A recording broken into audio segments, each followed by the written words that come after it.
Outlaw Law is brought to you by Whitaker and Hamer, attorneys and counselors at law. Your law firm for life. Welcome back into the Outlaw Lawyers. Josh Whitaker and Joe Hamer, managing partners at Whitaker and Hamer Law Firm. They host this show, and we get into legal topics each and every week. Also attorneys at Whitaker and Hamer. We have Cassandra Nicholas remotely broadcasting in from Morehead City, and we also have Taylor Scruggs-Smith in studio with us today. Offices for Whitaker and Hamer are conveniently located for you in Raleigh, Garner, Clayton, Goldsboro, Fuquay-Varina, Gastonia, and as we said, Morehead City. I'm Morgan Patrick, consumer advocate. If you've got a legal situation, you've got questions, and you need some answers, I have a phone number for you. It's 800-659-1186. That's 800-659-1186. Leave your contact information, briefly what the call's about, and an attorney with Whitaker and Hamer will be in touch. And you can email your questions to this program, and we'll answer them on a future show.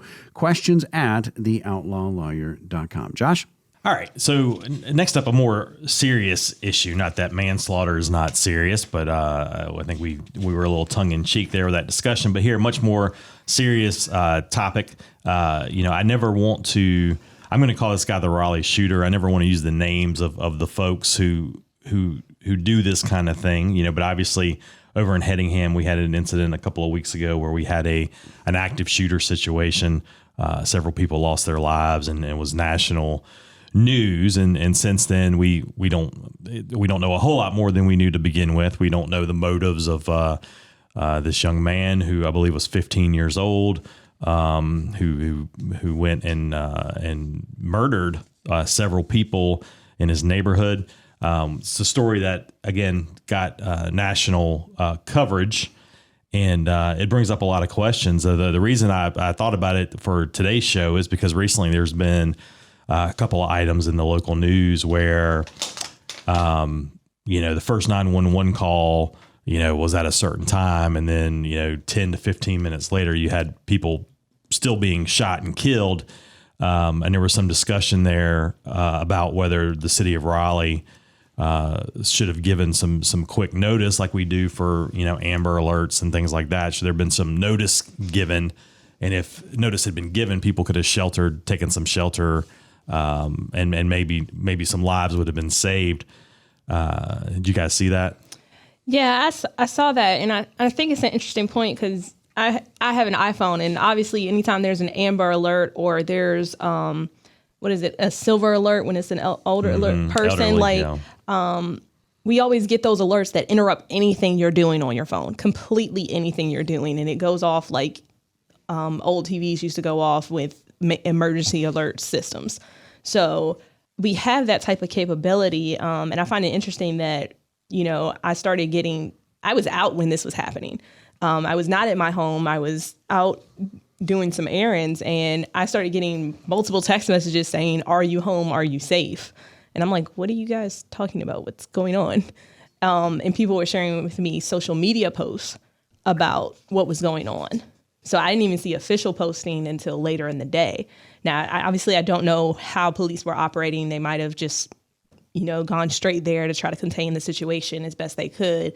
But the notifications that went out, I find were interesting because most of them were on some type of social media page versus some announcement on TV or anything like that. Yeah, I think that the night that it happened, I was at a charitable event down in Garner, and did not figure out what had happened till I got home.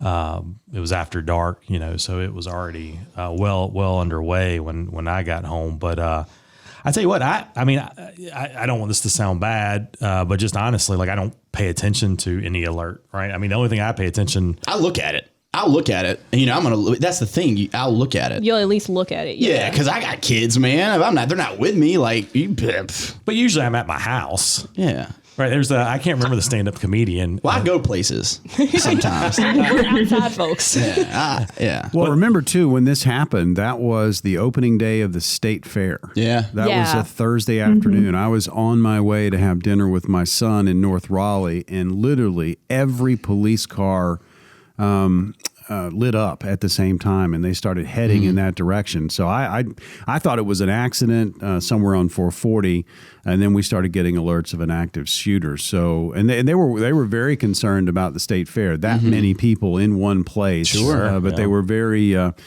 I don't want to say proud's not the right word. They felt good about how their police presence and their security presence at the fair reacted, and the fair kind of carried on. But they were very present. Yeah, I think that's the thing. I think the reaction of the police reaction, the timing of that, kudos there. I think it's just a matter of like, how do we?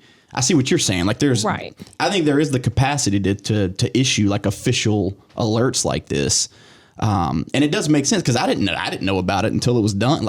And I'm not someone that is like just oblivious to anything that's going on, but like, I don't spend a lot of time just checking social media randomly, and we're not in the area. So we didn't get texts from folks. So like that, I'm going to be aware of it. And that was the freaky part for me. I was getting so many messages, like even from coworkers saying like, are you okay? And I know one of our coworkers messaged you, Josh, to say she didn't know if she would be in work because she couldn't even get back to her home that night.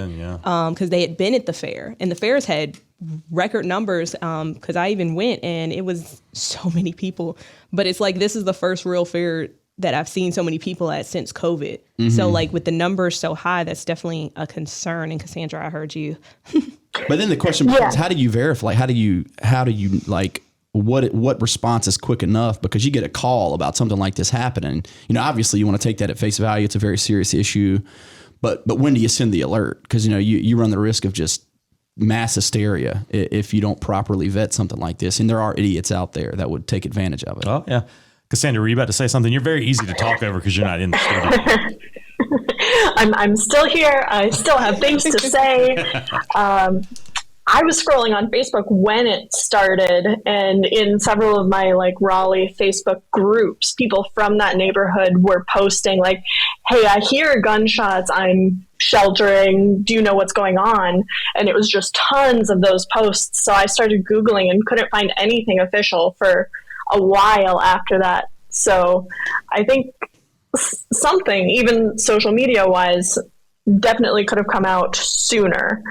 But that being said, I definitely have those emergency alerts turned off on my phone completely. Wow. Can you do that? Yeah. Yeah. You can turn them off. Oh. Where's your heart? Josh is like, how do I do this? Taylor, show me when we leave. So they would not have saved me.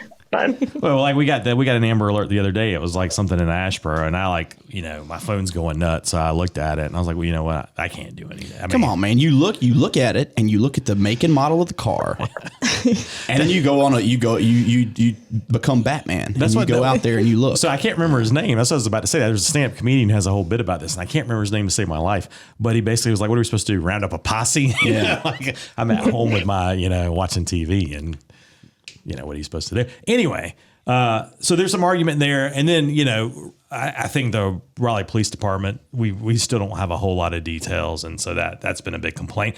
And then there's people that haven't really talked about this. But I was trying to look at, we always want to know, especially if someone's under 18, under 18, you're not going to be able to legally own, possess, buy a gun. And so this kid's under 18. Looked like he had a shotgun and a handgun. So legal guns. I haven't seen a lot of discussion of how they got him. Sometimes they're charging parents, right? If the parents legally owned it and your kid got to your guns and used them for something like this, are you a responsible gun owner? So I've seen some parents charged. I haven't heard any talk about that yet, which I found surprising. I haven't heard any talk about where his parents were at all yet, because the first person he killed, I believe, was his brother. So we haven't seen any communication about his parents yet. And I think that's partially because they're both, involved because their son was the shooter, but also they had another son who was a victim. Yeah. So I don't know, but usually we would have seen something by now about where the guns were even stored in the home or who they were registered under. And I guess that's why that information hasn't been released, because they're both they're like twofold in this situation. We talked about it on the show. I can't remember, but I think it was in Michigan though. They had a kid who took a gun to school. They helped the kid get the gun. I can't remember all the facts, but the parents were getting charged. I think the kid was deceased. I think the kid was an active shooter and had been neutralized as part of the response. But I think they were going to charge the parents with manslaughter. And I think we talked about it, but I can't remember. I need to look and see how that's going, because that was one of the first in the nation. But, a lot of times these events are used as a way to talk about gun laws, maybe what's wrong with gun laws or what could be done better, or maybe that nothing could have prevented this. And I haven't heard that discussion on this one. I that's not really anything to discuss, I guess, but I thought it was odd that we haven't heard that conversation. The other thing that I think from a legal perspective is interesting about this is that, we've got someone here who is a juvenile. He is under 18 and he's going to be charged as an adult. And, you hear that in the news a lot. You don't always know what it means. But here, I don't know if you guys have any experience with that. So typically, we've heard it a lot. I don't have personal experience with it, but typically that means like they're not going to go to any type of juvenile detention center and then be out. And when they turn 18 or anything like that, they're going to a regular state penitentiary system, which whatever that may be, whether it's a psychiatric ward or an actual prison, they're going to an adult facility. The juvenile. Go ahead, Cassandra. I talked over you. There are limitations relatively recently that even if minors are charged as adults, some things are off the table, like the death penalty, life sentences. Those still aren't available for juveniles.